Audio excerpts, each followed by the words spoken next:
Davy Brainerd, um arauto aos peles vermelhas, 1718-1747. Certo jovem franzino de corpo, mas tendo na alma o fogo do amor aceso por Deus, encontrou-se na floresta para ele desconhecida.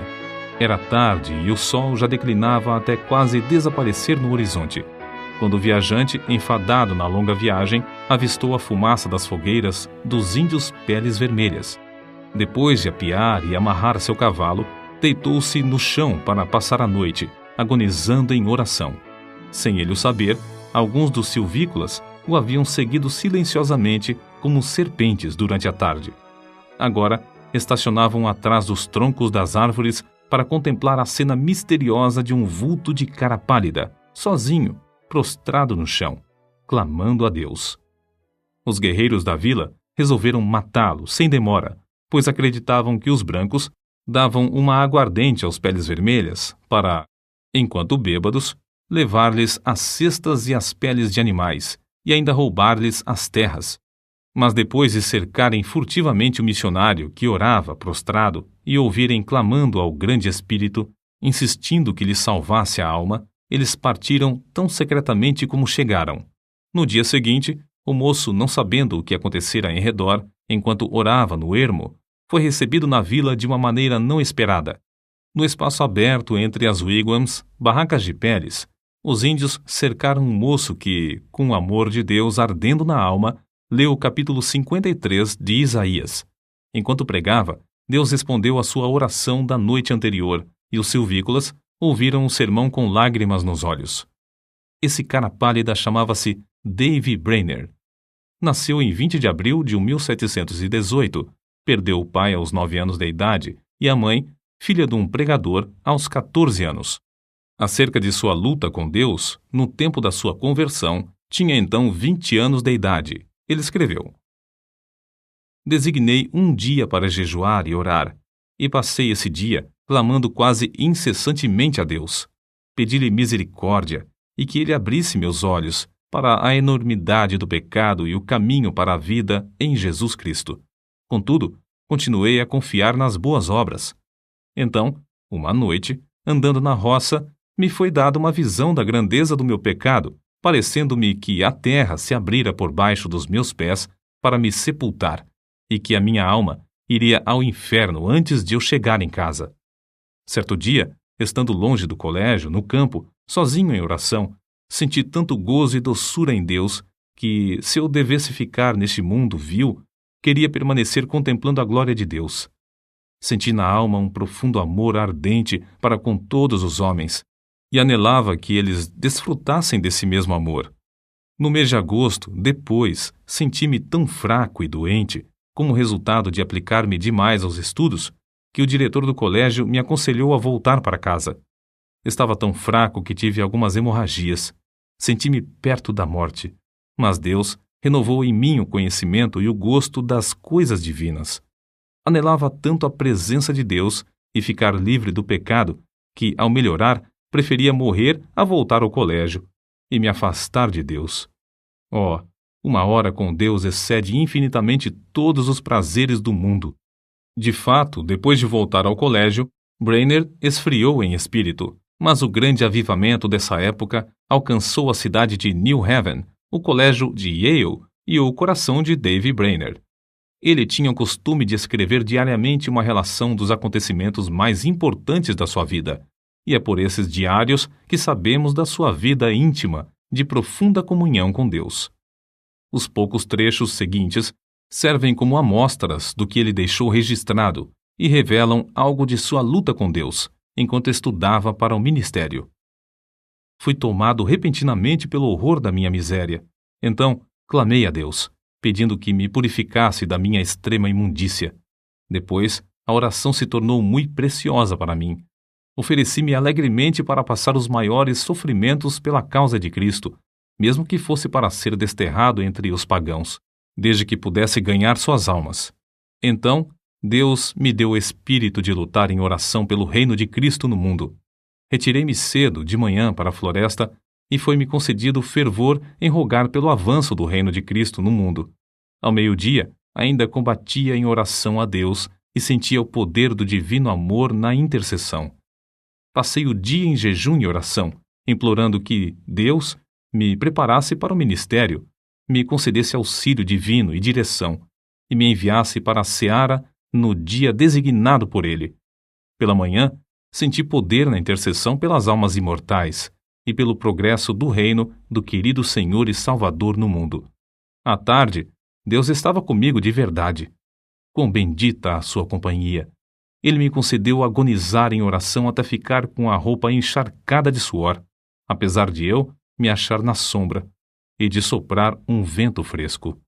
Sentia a minha alma grandemente extenuada pela condição do mundo. Esforçava-me para arrebatar multidões de almas. Sentia-me mais dilatado pelos pecadores do que pelos filhos de Deus. Contudo, anelava gastar a minha vida clamando por ambos. Passei 2 horas agonizando pelas almas imortais.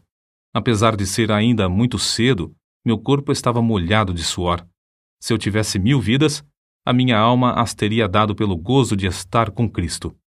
Dediquei o dia para jejuar e orar, implorando a Deus que me dirigisse e me abençoasse na grande obra que tenho perante mim, a de pregar o Evangelho. Ao anoitecer, o Senhor me visitou maravilhosamente na oração. Senti a minha alma angustiada como nunca. Senti tanta agonia que me achava ensopado de suor. Oh, Jesus suou sangue pelas pobres almas. Eu anelava mostrar mais e mais compaixão para com elas. Cheguei a saber que as autoridades esperam a oportunidade de me prender e encarcerar por ter pregado em New Haven. Fiquei mais sóbrio e abandonei toda a esperança de travar amizade com o mundo. Retirei-me para um lugar oculto na floresta e coloquei o caso perante Deus. Completados os seus estudos para o ministério, ele escreveu: Preguei o sermão de despedida ontem à noite. Hoje, pela manhã, orei em quase todos os lugares por onde andei, e depois de me despedir dos amigos, iniciei a viagem para o habitat dos índios. Essas notas revelam, em parte, a sua luta com Deus enquanto estudava para o ministério. Um dos maiores pregadores atuais, referindo-se a esse diário, declarou: Foi Brainerd quem me ensinou a jejuar e orar. Cheguei a saber que se fazem maiores coisas por meio de contato cotidiano com Deus do que por pregações. No início da história da vida de Brainerd, já relatamos como Deus lhe concedeu entrada entre os silvícolas violentos, em resposta a uma noite de oração nas profundezas da floresta. Mas, apesar de os índios lhe darem toda a hospitalidade, concedendo-lhe um lugar para dormir sobre um pouco de palha e ouvirem o sermão, comovidos, Brainerd não estava satisfeito e continuava a lutar em oração, como revela seu diário. Continuo a sentir-me angustiado. À tarde, preguei ao povo, mas fiquei mais desanimado acerca do trabalho do que antes. Receio que seja impossível alcançar as almas. Retirei-me e derramei a minha alma pedindo misericórdia, mas sem sentir alívio. Completo 25 anos de idade hoje. Dói-me a alma ao pensar que vivi tão pouco para a glória de Deus. Passei o dia na floresta sozinho, derramando a minha queixa perante o Senhor. Cerca das 9 horas, saí para orar na mata. Depois do meio-dia, percebi que os índios estavam se preparando para uma festa e uma dança. Em oração, senti o poder de Deus e a minha alma extenuada como nunca antes na minha vida. Senti tanta agonia e insisti com tanta veemência que, ao levantar-me, só conseguia andar com dificuldade. O suor corria-me pelo rosto e pelo corpo. Reconheci que os pobres índios se reuniam para adorar demônios e não a Deus. Esse foi o motivo de eu clamar ao Senhor que se apressasse em frustrar a reunião idólatra. Assim, passei a tarde orando incessantemente, pedindo auxílio divino para que eu não confiasse em mim mesmo. O que experimentei enquanto orava foi maravilhoso. Parecia-me que não havia nada de importância em mim, a não ser a santidade de coração e vida, e o anelo pela conversão dos pagãos a Deus. Desapareceram todos os cuidados, receios e anelos. Todos juntos pareciam-me de menor importância que o sopro do vento. Anelava que Deus adquirisse para si um nome entre os pagãos, e lhe fiz o meu apelo com a maior ousadia, insistindo em que ele reconhecesse que eu o preferia à minha maior alegria. De fato, não me importava onde ou como morava, nem a fadiga que tinha de suportar. Se pudesse ganhar almas para Cristo. Continuei assim toda a tarde e toda a noite. Assim revestido, Brainerd, pela manhã, voltou da mata para enfrentar os índios, certo de que Deus estava com ele, como estivera com Elias no Monte Carmelo. Ao insistir com os índios para que abandonassem a dança, eles, em vez de matá-lo, desistiram da orgia e ouviram a sua pregação de manhã e à tarde. Depois de sofrer como poucos sofrem, depois de se esforçar de noite e de dia, depois de passar horas inumeráveis em jejum e oração, depois de pregar a palavra a tempo e fora de tempo, por fim, abriram-se os céus e caiu fogo. Os seguintes excertos do seu diário descrevem algumas dessas experiências gloriosas. Passei a maior parte do dia em oração, pedindo que o Espírito fosse derramado sobre o meu povo. Orei e louvei com grande ousadia, sentindo grande peso pela salvação das preciosas almas. Discursei à multidão extemporaneamente sobre Isaías, capítulo 53, versículo 10. Todavia, ao Senhor agradou moê-lo. Muitos dos ouvintes entre a multidão de 3 a 4 mil ficaram comovidos a ponto de haver um grande pranto, como o pranto de Hadadrimon. Ver Zacarias, capítulo 12, versículo 11. Enquanto eu andava a cavalo, antes de chegar ao lugar para pregar, senti o meu espírito restaurado e a minha alma revestida com poder para clamar a Deus, quase sem cessar, por muitos quilômetros a fio. De manhã, discursei aos índios onde nos hospedamos. Muitos ficaram comovidos, e ao falar-lhes acerca da salvação da sua alma, as lágrimas correram abundantemente, e eles começaram a soluçar e a gemer. À tarde, voltei ao lugar onde eles costumava pregar. Eles ouviram com a maior atenção quase até o fim. Nem a 10ª parte dos ouvintes pôde conter-se de derramar lágrimas e clamar amargamente. Quanto mais eu falava do amor e compaixão de Deus ao enviar seu Filho para sofrer pelos pecados dos homens, tanto mais aumentava a angústia dos ouvintes.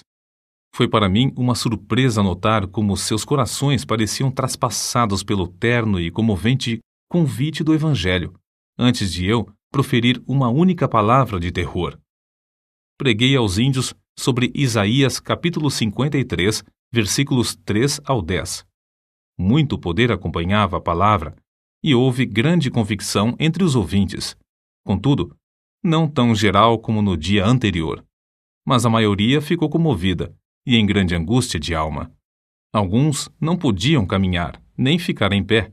Caíam no chão como se tivessem o coração traspassado e clamavam sem cessar, pedindo misericórdia. Os que vieram de lugares distantes foram levados logo à convicção pelo Espírito de Deus. À tarde, preguei sobre Lucas, capítulo 15, versículos 16 ao 23. Havia muita convicção visível entre os ouvintes, enquanto eu discursava. Mas, ao falar particularmente depois a alguns que se mostravam comovidos, o poder de Deus desceu sobre o auditório como um vento veemente e impetuoso e varreu tudo de maneira espetacular. Fiquei em pé, admirado da influência que se apoderou do auditório quase totalmente. Parecia, mais que qualquer outra coisa, a força irresistível de uma grande correnteza, o dilúvio crescente, que derrubava e varria tudo o que encontrava na frente. Quase todos oravam e clamavam, pedindo misericórdia, e muitos não podiam ficar em pé. A convicção que cada um sentiu foi tão grande que pareciam ignorar por completo os outros em redor, mas cada um continuava a orar por si mesmo. Lembrei-me de Zacarias capítulo 12, versículos 10 ao 12, porque havia grande pranto, como o pranto de Hadadrimon, parecendo que cada um pranteava à parte. Parecia-me um dia muito semelhante ao dia em que Deus mostrou seu poder a Josué. Josué, capítulo 10, versículo 14. Porque era um dia diferente de qualquer dia que tinha presenciado antes. Um dia em que Deus fez muito para destruir o reino das trevas entre esse povo. É difícil reconhecer a magnitude da obra de Davy Brainerd entre as diversas tribos de índios, nas profundezas das florestas. Ele não entendia os seus idiomas. Se lhes transmitia a mensagem de Deus ao coração, deveria achar alguém que pudesse servir como intérprete. Passava dias inteiros simplesmente orando para que viesse sobre ele o poder do Espírito Santo com tanto poder que esse povo não pudesse resistir à mensagem. Certa vez, teve que pregar por meio de um intérprete tão bêbado que quase não podia ficar em pé. Contudo, dezenas de almas foram convertidas por meio desse sermão. Ele andava, às vezes, perdido de noite no ermo, apanhando chuva e atravessando montanhas e pântanos. Franzino de corpo, cansava-se nas viagens. Tinha de suportar o calor do verão e o intenso frio do inverno. Dias a fio, passava-os com fome. Já começava a sentir a saúde abalada e estava a ponto de casar-se. Sua noiva era Jerusa Edwards, filha de Jonatas Edwards, e estabelecer um lar entre os índios convertidos, ou voltar e aceitar o pastorado de uma igreja que o convidava. Porém, reconhecia que não podia viver por causa da sua doença mais que 1 ou 2 anos, e resolveu então arder até o fim. Assim, depois de ganhar a vitória em oração, clamou: Eis-me aqui, Senhor. Envia-me a mim até os confins da terra. Envia-me aos selvagens do ermo. Envia-me para longe de tudo que se chama conforto da terra. Envia-me mesmo para a morte, se for no teu serviço, e para promover o teu reino. Adeus, amigos e confortos terrestres, mesmo os mais anelados de todos. Se o Senhor quiser, gastarei a minha vida até os últimos momentos em cavernas e covas da terra, se isso servir para o progresso do reino de Cristo. Foi nessa ocasião que escreveu: Continuarei lutando com Deus em oração pelo rebanho aqui e especialmente pelos índios em outros lugares, até a hora de deitar-me. Oh, como senti ser obrigado a gastar o tempo dormindo! Anelava ser uma chama de fogo constantemente ardendo no serviço divino e edificando o reino de Deus até o último momento, o momento de morrer. Por fim, depois de 5 anos de viagens árduas no ermo, de aflições inumeráveis e de sofrer dores incessantes no corpo, Davy Brainerd, tuberculoso e com as forças físicas quase inteiramente esgotadas, conseguiu chegar à casa de Jonatas Edwards. O peregrino já completara a sua carreira terrestre e esperava o carro de Deus para levá-lo à glória. Quando, no seu leito de sofrimento, viu alguém entrar no quarto com a Bíblia, exclamou: Oh, o querido livro! Breve hei de vê-lo aberto. Os seus mistérios me serão então desvendados. Suas forças físicas minguavam e ele falava com mais e mais dificuldade, mas sua percepção espiritual parecia aumentar. Fui feito para a eternidade. Como anelo estar com Deus e prostrar-me perante Ele. Oh, que o Redentor pudesse ver o fruto do trabalho da sua alma e ficar satisfeito. Oh, vem, Senhor Jesus, vem depressa. Amém. E foi assim que dormiu no Senhor. Depois desse acontecimento, Jerusa Edwards começou a murchar como uma flor, e 4 meses depois, também foi morar na Cidade Celeste. De um lado do seu túmulo está o de seu noivo, Davy Brainerd, e do outro lado está o túmulo de seu pai, Jonatas Edwards. O desejo veemente da vida de Davy Brainerd era o de arder como uma chama por Deus até o último momento, como ele mesmo dizia. Anelo ser uma chama de fogo, constantemente ardendo no serviço divino até o último momento, o momento de falecer. Brainerd findou a sua carreira terrestre aos 29 anos. Contudo, apesar de sua grande fraqueza física, fez mais que a maioria dos homens faz em 70 anos. Sua biografia, escrita por Jonatas Edwards e revisada por João Wesley, teve mais influência sobre a vida de A. J. Gordon do que qualquer outro livro, exceto a Bíblia. Guilherme Carey leu a história que narra sua obra e consagrou sua própria vida ao serviço de Cristo e nas trevas da Índia. Roberto McCheyne leu o Diário de Davi e gastou sua vida entre os judeus. Henrique Martin leu a sua biografia e decidiu consumir-se dentro de um período de 6 anos e meio na Pérsia, a serviço do Mestre. O que Davy escreveu a seu irmão, Israel Brainerd, é para nós um desafio à obra missionária. Digo agora, morrendo, que não teria gasto a minha vida de outra forma nem por tudo o que há no mundo. Sinto-me mais alegre hoje acerca dos peles vermelhas. Oxalá que Deus atraia grande número deles a Jesus Cristo.